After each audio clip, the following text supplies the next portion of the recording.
नमस्कार सभी को, मैं Navneet Gautam's classes of physics में आप सभी का स्वागत करता हूं। तो जैसा कि आप सभी जानते हैं, आपका चैप्टर चल रहा है मैथमेटिकल फिजिक्स में ग्रेडियंट, डाइवर्जेंस एंड कर्ल। तो आइए, मैंने ग्रेडियंट तो आपको पढ़ा दिया था, अब डाइवर्जेंस और कर्ल से रिलेटेड कुछ फॉर्मूले मैं आपको बता देता हूँ। तो जैसा कि आप देख सकते हैं, कुछ फॉर्मूले आपके सामने हैं। देखो, पहले वाला क्या है, divergence of a plus b, यानी एक वेक्टर ए है और दूसरा वेक्टर बी है, दोनों का योग और उसका डाइवर्जेंस निकालना है। तो देखो, डाइवर्जेंस जो है ना, दोनों का अलग अलग हो जाएगा। तो यानी divergence of a plus divergence of b.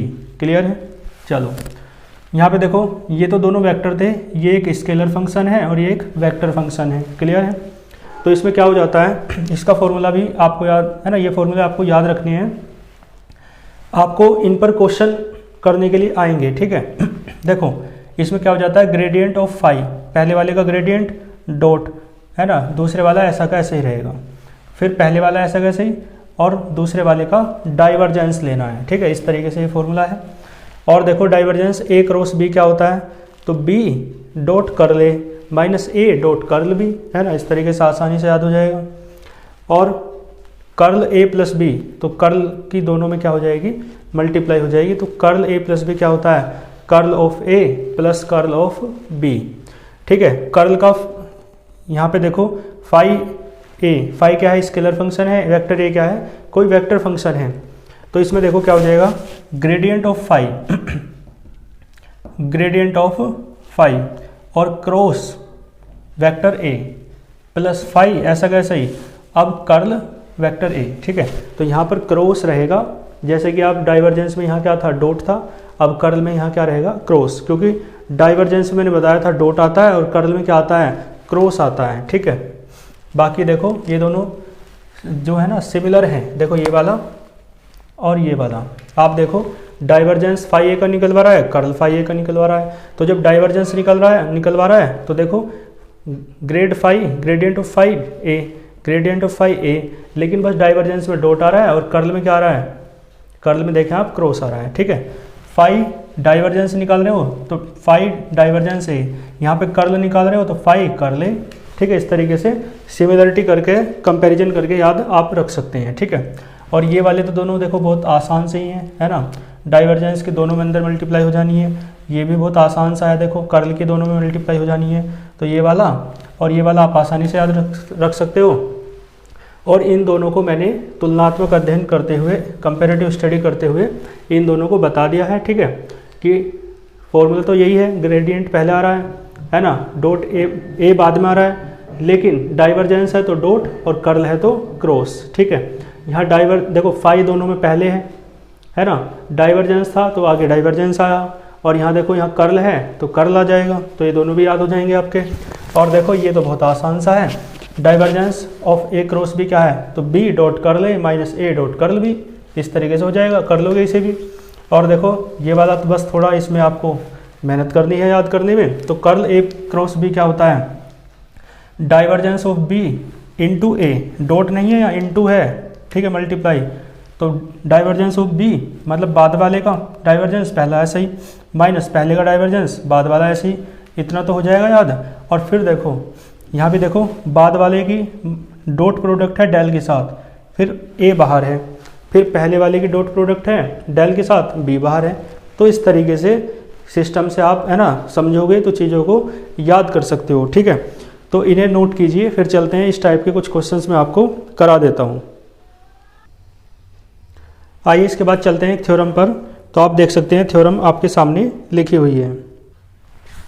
ठीक है जी? देखो, थ्योरम में क्या कह रखा है, फॉर एनी स्केलर फंक्शन, कोई स्केलर फंक्शन दे रखा है, फाई एक्स वाई जेड की टर्म में है जो, है ना, तो उसने कहा प्रूव दैट, आपको सिद्ध करना है कि कर्ल ऑफ ग्रेडियंट फाई कितना होता है, 0 होता है। ठीक है? तो देखो, ये जो थ्योरम है, ये हम प्रूफ तो करके दिखाएंगे ही, साथ में ये थ्योरम आपको याद भी रखनी है। ठीक है? इस टाइप की जो थ्योरम है जैसे कि, तो वो आपको याद भी रखनी होती है। ठीक है? चलो, तो ये याद भी रखना है कि कोई स्केलर फंक्शन हो तो उसका कर्ल का ग्रेडियंट यदि निकालोगे तो कैसा आएगा, 0। चलो, इसे प्रूफ भी कर लेते हैं। देखो, कर्ल ऑफ ग्रेडियंट फाई, इसे लेके चलो, कर्ल ऑफ ग्रेडियंट फाई। देखो कर्ल का मतलब मैंने बताया डेल से गुना करते हो, और ग्रेडियंट का मतलब होता है डेल, ठीक है। तो ये ग्रेडियंट फाई है और ये कर्ल है, क्रॉस आता है कर्ल में, ठीक है। दोनों की वैल्यू रख दो, तो डेल की वैल्यू क्या है, del over del x i cap plus del over del y j cap plus del over del z k cap cross, यहाँ आएगा del phi over del x i cap plus del phi over del y j cap plus del phi over del z k cap, ठीक है जी, clear है। अब देखो सारणिक से determinant से इन्हें कर लो solve, i cap j cap और के कैप। तो इसमें यहाँ आएगा del over del x, del over del y, del over del z, उधर वाला लिखो, तो del phi over del x, del phi over del y और del phi over del z, ठीक है जी। सॉल्व कर लो, आई कैप इसे दबा लो, इसके इसमें हो जाएगी, तो डेल ओवर डेल वाई, ठीक है, मतलब इसे दबाया ना तो इसकी डेल ओवर डेल वाई, और ऊपर क्या आएगा del phi over del z minus ये हो जाएगा del z, del over del z और del phi over del y, clear है, ठीक है जी। चलो यहाँ तक समझ में आया आपको। तो ये हमने ये वाला कर दिया बस, है ना, इसकी इसमें की और बीच में माइनस आता है, इसकी इसमें कर दी, ठीक है। फिर माइनस जे कैप, तो जे वाले को दबा लो, इसकी इसमें हो जाएगी, तो डेल ओवर डेल एक्स और into del phi over del z minus इसके इसमें कर दो, तो डेल ओवर डेल जेड और del phi upon del x, ठीक है, प्लस के कैप करेंगे, तो देखो के कैप कर लो, तो डेल ओवर डेल एक्स है ना, और यहाँ क्या आएगा del phi over del y, इस केस में है ना, minus del over del y और यहाँ आएगा del phi over del x, clear है जी। चलो अब देखो करना क्या है, एक स्टेप आगे चलेंगे तो आप देखो डेल टू फाई हो जाएगा, क्योंकि डेल डेल दो बार आ रहा है, और ये डेल वाई डेल जेड हो जाएगा, ठीक है। ये हो जाएगा डेल टू फाई, ये हो जाएगा डेल जेड डेल वाई, ठीक है जी, माइनस जे कैप, यहाँ देखो del two phi over del x del z minus del two phi और ये हो जाएगा डेल जेड डेल एक्स, ठीक है जी, प्लस के कैप, ये हो जाएगा del two phi over del x del y और minus del two phi over del y del x, ठीक है जी, इस तरीके से। अब देखो ध्यान देना, del two phi over del y del z, ये किसके बराबर होगा, del two phi over del z del y के। भाई दोनों की एक ही तो बात है, आपने यहाँ पे फाई का डिफरेंशियल किया पार्शियली, पहले वाई के रेस्पेक्ट में, वो पहले जेड के रेस्पेक्ट में फिर वाई के रेस्पेक्ट में, ठीक है। यहाँ पे फाई का डिफरेंशियल किया पहले वाई के रेस्पेक्ट में फिर जेड के रेस्पेक्ट में, लेकिन कर तो रहे हैं ना, तो इसका मतलब है ये दोनों क्या होते हैं, सेम होते हैं, ठीक है। आगे पीछे करके आप इन्हें लिख सकते हो, तो ये दोनों क्या है, सेम है। तो जैसे ये दोनों सेम है ऐसे ये दोनों सेम है और ऐसी ये दोनों सेम है, ठीक है। तो मैं लिख देता हूँ del two phi over del x del z बराबर del two phi over del z del x, ऐसे उसके लिए दोनों बराबर हो जाएंगे। तो del two phi over del x del y बराबर del two phi over del y del x, तो ये सब बराबर हो जाएंगे। तो देखो 0 i cap minus 0 j cap और प्लस 0 के कैप, तो ये किसका आया, 0 के बराबर। कौन, curl of gradient of phi, ठीक है, ए है ये, curl of gradient of phi किसके बराबर है आपका, 0 के, ठीक है। तो ये थ्योरम हमने प्रूफ कर दी है, इसे आप अच्छे से नोट करें, ठीक है जी। इसके बाद देखें आप एग्जाम्पल नंबर 26, इसमें देखो वेक्टर एफ दे रखा है आपको ये, और आपसे डाइवर्जेंस पूछ रहा है, कर्ल पूछ रहा है वेक्टर एफ का, ठीक है। देखो अच्छा क्वेश्चन है, तो वेक्टर एफ की हेल्प से पहले डाइवर्जेंस निकाल लो, डाइवर्जेंस ऑफ वेक्टर एफ, तो मैंने बताया डाइवर्जेंस का मीन्स होता है डेल डॉट एफ, डॉट लगता है डाइवर्जेंस में और डेल के साथ डॉट प्रोडक्ट होती है, तो डेल की वैल्यू रख लो, क्या होती है del over del x i cap plus del over del y j cap plus del over del z k cap और बीच में डॉट है, वेक्टर एफ की वैल्यू रख लो x z cube i cap है ना, माइनस का 2 x² Y z j cap plus 2 Y Z की पावर 4 के कैप। ठीक है जी, डॉट प्रोडक्ट करनी है तो बहुत आसान है, आई डॉट आई क्या हो जाएगा 1, तो ये बचेगा डेल ओवर डेल एक्स और यहाँ x z cube minus J dot J 1, तो ये बचेगा डेल ओवर डेल वाई और 2x² वाई जेड।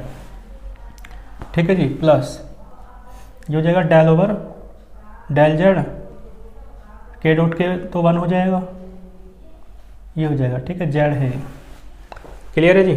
चलो देखो एक्स के रेस्पेक्ट में करें एक्स का 1 तो जेड क्यूब बचेगा, क्योंकि जेड क्यूब क्या है कांस्टेंट है।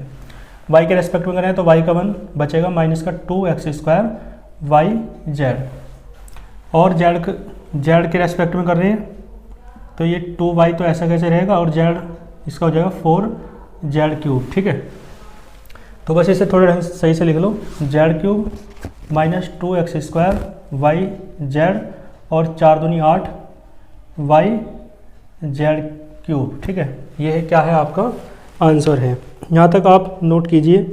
ठीक है, यही आंसर आ रहा है। और इसका कौन सा पार्ट करें, अब नेक्स्ट वाला कर लेते हैं, काफ़ी जगह है हमारे पास। देखो कर्ल ऑफ वेक्टर एफ निकालना है, कर्ल का मीन्स डेल के साथ क्रॉस प्रोडक्ट करनी है वेक्टर एफ की।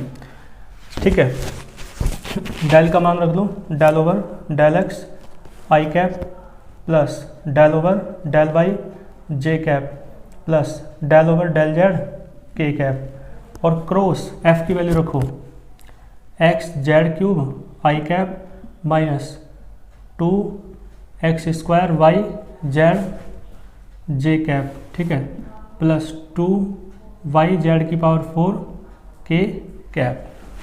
ठीक है जी, डिटर्मिनेंट से देखो आई कैप जे कैप और यहाँ के कैप, तो यहाँ क्या आएगा del over del x del over del y और डेल ओवर डेल जेड। देखो उधर एक्स जेड क्यूब और माइनस का 2x² वाई जेड आएगा और यहाँ आएगा 2y जेड की पावर 4। क्लियर है जी। चलो कोई दिक्कत आपको नहीं होगी, इसे सॉल्व कर लो। तो आई कैप है ना, इसे दबा लो, इसके इसमें करो तो del over del y 2y z की पावर 4। ठीक है, इसकी इसमें की और माइनस बीच में माइनस का निशान लो। ठीक है जी, तो ये हो जाएगा del over del z minus का 2x² वाई जेड। ठीक है, आई की हो गई।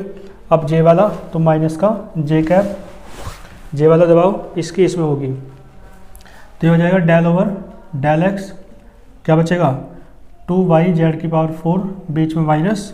ठीक है जी, इसकी इसमें होगी तो माइनस डेल जेड, वो डेल ओवर डेल जेड और इनटू में क्या आएगा एक्स जेड की पावर 3।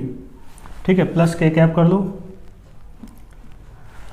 के वाला दबाओ, इसके इसमें करो तो माइनस वो प्लस का डेल ओवर डेल एक्स, ये हो जाएगा माइनस का 2x² वाई जेड बीच में माइनस है ना, इसकी इसमें हो जाएगी तो माइनस का डेल ओवर डेल वाई और इनटू में एक्स जेड क्यूब।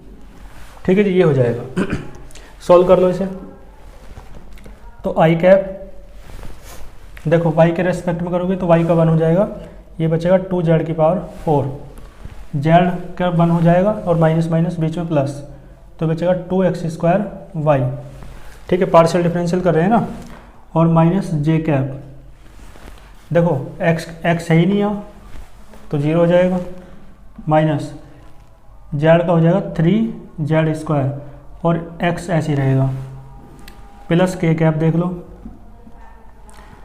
x का 2x तो माइनस के 4x और वाई जेड ऐसा रहेगा और माइनस y है ही नहीं है तो 0 हो जाएगा।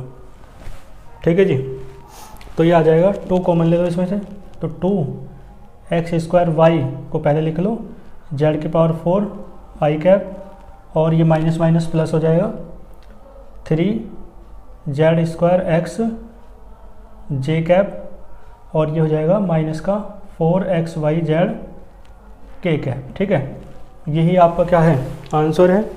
यहाँ तक आप नोट कीजिए, फिर चलते हैं आगे। ठीक है,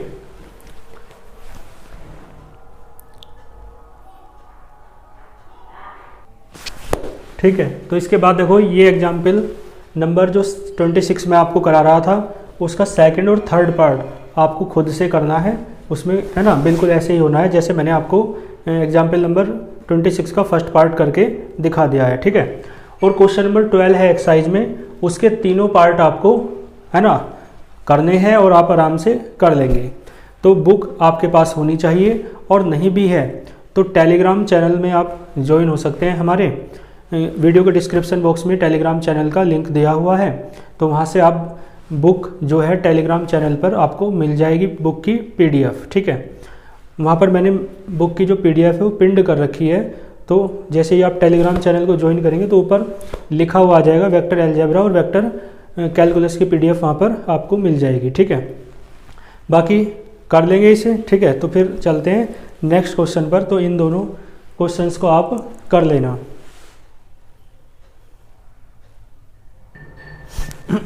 इसके बाद देखें आप एग्जाम्पल नंबर 35। देखो एग्जाम्पल नंबर जो 35 है इसके 3 पार्ट दे रखे हैं, 1, 2 और 3। तो देखो पहले पार्ट को कर लेते हैं पहले, या पहले पार्ट से पहले जिस चीज़ की आवश्यकता पड़ेगी वो निकाल लो। वेक्टर r की बात हो रही है हर जगह, तो वेक्टर r बराबर होता है x i cap plus y j cap plus z k cap. तो r निकालना, तो वेक्टर r का क्या करना पड़ेगा मॉडुलस, और ये कैसे निकलता है √x² plus y² plus z²। ठीक है, तो r² कितना आ जाएगा यहाँ से x² plus y² plus z²। तो डिफरेंशियल x के रेस्पेक्ट में करोगे पार्शियली तो क्या आएगा r² का 2r del r over del x। ठीक है, x² का 2x हो जाएगा, बाकी के दोनों का 0 हो जाएगा। तो del r over del x कितना आएगा x/r। ये चीज़ मैं कई बार कर चुका हूँ कई क्वेश्चंस में, और सिमिलरली करके आप बाकी दोनों के लिए करें। तो देखो del r over del y कितना आ जाएगा, यह आ जाएगा y/r, और इसी प्रकार del r over del z कितना आ जाएगा z/r। ठीक है, आप इसका फर्स्ट पार्ट उठा लेते हैं। फर्स्ट पार्ट है divergence of r⁴n into vector r। तो डाइवर्जेंस का मीन्स मैंने बता रखा है डेल के साथ dot product r⁴n vector r, दोनों के मान रख दो। डेल का मान क्या है del over del x i cap plus del over del y j cap plus del over del z k cap dot. ठीक है, r⁴n को ऐसे ही रहने दो और इसे इस तरीके से लिख लो, वेक्टर r का मान रख दो x i cap plus y j cap plus z k cap. ठीक है जी, तो देखो i डॉट i 1 हो जाएगा, तो ये हो जाएगा डेल ओवर डेल x, और ये हो जाएगा r⁴n into x, r⁴n into x। ठीक है ना, प्लस डेल r वो डेल ओवर डेल y, और ये हो जाएगा r⁴n into y plus del over del z r⁴n into z। ठीक है जी, कोई दिक्कत वाली बात आपको नहीं होगी। दो पदों के गुना का डिफरेंशियल का फॉर्मूला लगाओ, तो first function as it is, दूसरे का डिफरेंशियल करोगे 1 प्लस दूसरा ऐसा कैसे ही पहले का करोगे तो n r⁴n-1, r⁴n का तो कर दिया, अब r का भी तो करो, तो del r over del x। ठीक है जी, इसका हो गया। ऐसे इसका कर लो, क्या आएगा first function as it is, दूसरे का 1 हो जाएगा। तो सिमिलरली करके लिख दो ना बस। अब तो x की जगह, यहाँ x की जगह दोनों जगह क्या जाएगा y n r⁻−1 और del r over del y। ठीक है जी, ब्रैकेट में लेना चाहो ले लो, क्लियर है। और प्लस तीसरे के लिए देखो r⁴n प्लस z r वो z n आर की पावर एन माइनस वन और del r over del z. बताओ कोई दिक्कत हो तो। 1 1 1 3 आर की पावर एन। देखियो यहाँ देखियो ये सारा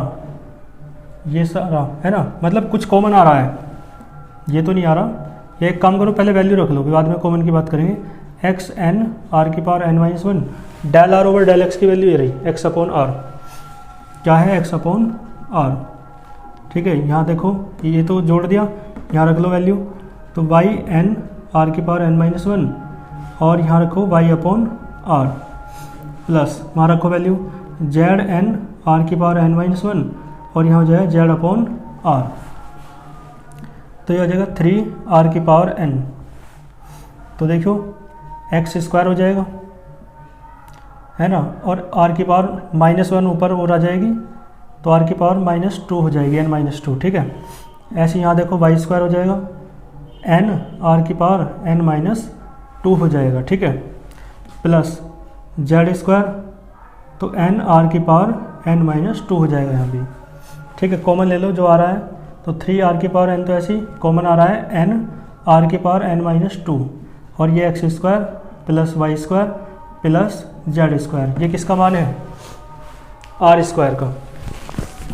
तो ये हो जाएगा 3 आर की power n plus n r की power n minus two into r square. तो क्या बचेगा? 3 आर की power n plus n r की पावर एन, माइनस दो प्लस दो पावर कट जाएंगी जुड़ के। इसमें देखो कुछ कॉमन आ रहा है, आर की पावर एन कॉमन ले लो, तो एन प्लस 3 आर की पावर एन, यही तो लाना था आपको। तो इसका पहला पार्ट हमने प्रूफ कर दिया है, इसे नोट कीजिए। बाकी अब चलते हैं सेकंड पार्ट पर।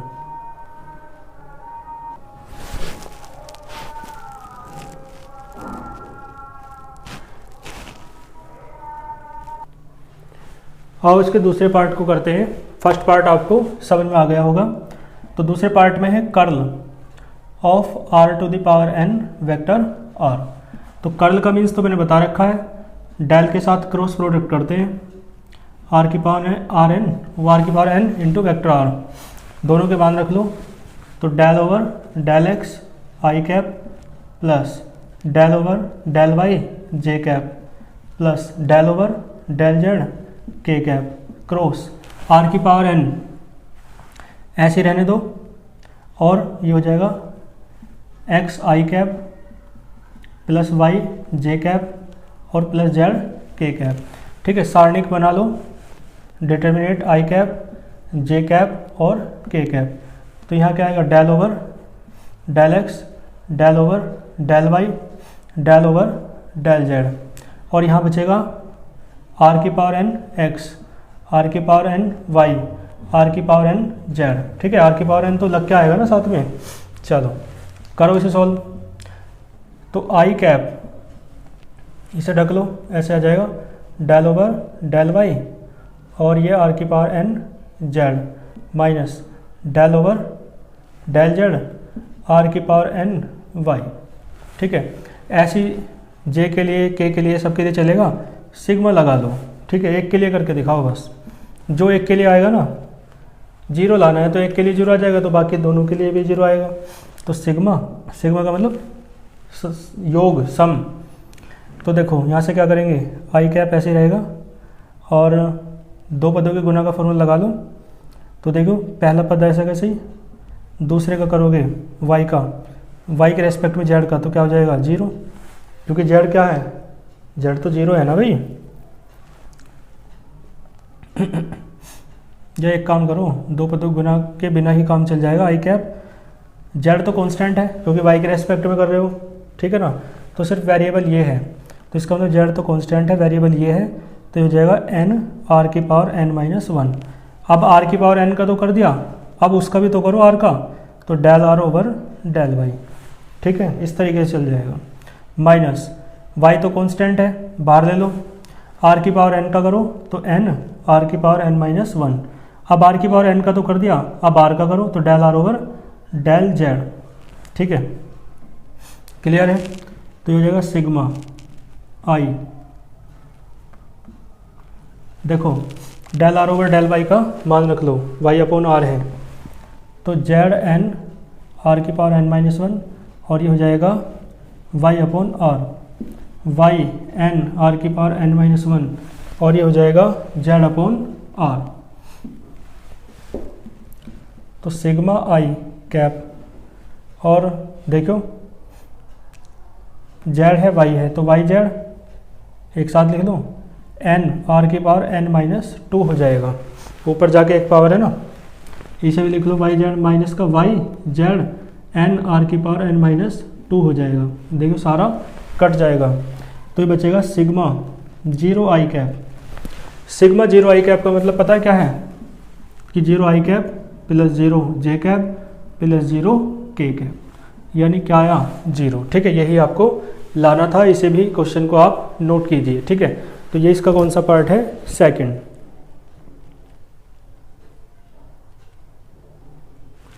ठीक है जी, तो देखो इसके बाद थर्ड वाला पार्ट और देख लो।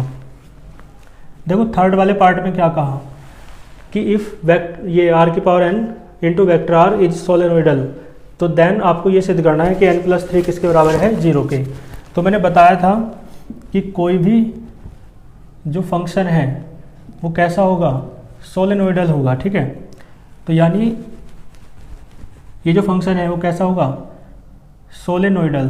कब, मैंने एक शर्त बताई थी, यदि उस फंक्शन का डाइवर्जेंट कैसा आ जाए, जीरो आ जाए। ठीक है, तो ये सोलेनोइडल होगा यदि इसका डाइवर्जेंस कैसा आ जाए, जीरो।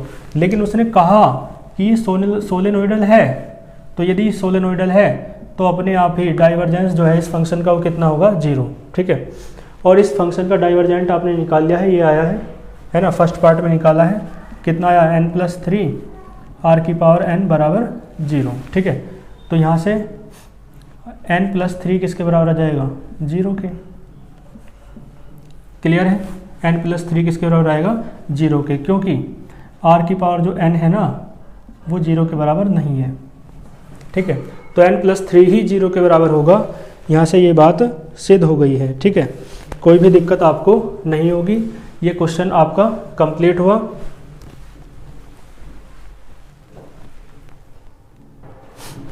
ठीक है जी, तो आप यहाँ तक बहुत अच्छे से तैयार कर लेना, बाकी आपका चलता रहेगा आगे क्लासेस, और आप साथ साथ चीज़ों को तैयार करते चलें, तैयारी बहुत अच्छे से करते चलें। ठीक है, कोई लेक्चर आपको नहीं समझ में आता है दोबारा देखें, और इन चीज़ों की जो न्यूमेरिकल्स हैं, क्वेश्चंस हैं, इनकी आप प्रैक्टिस ज़रूर करते चलें। ठीक है, क्योंकि ये मैथमेटिकल फिजिक्स मैथ्स ही है, तो इसकी आप प्रैक्टिस करेंगे तभी आप चीज़ों को सीख पाएंगे। ठीक है, तो मिलते हैं नेक्स्ट लेक्चर में, अच्छे से पढ़ते रहिए, अपना ध्यान रखें और स्वस्थ रहिए, प्रसन्न रहिए, अच्छे से पढ़ते रहिए। All the very best.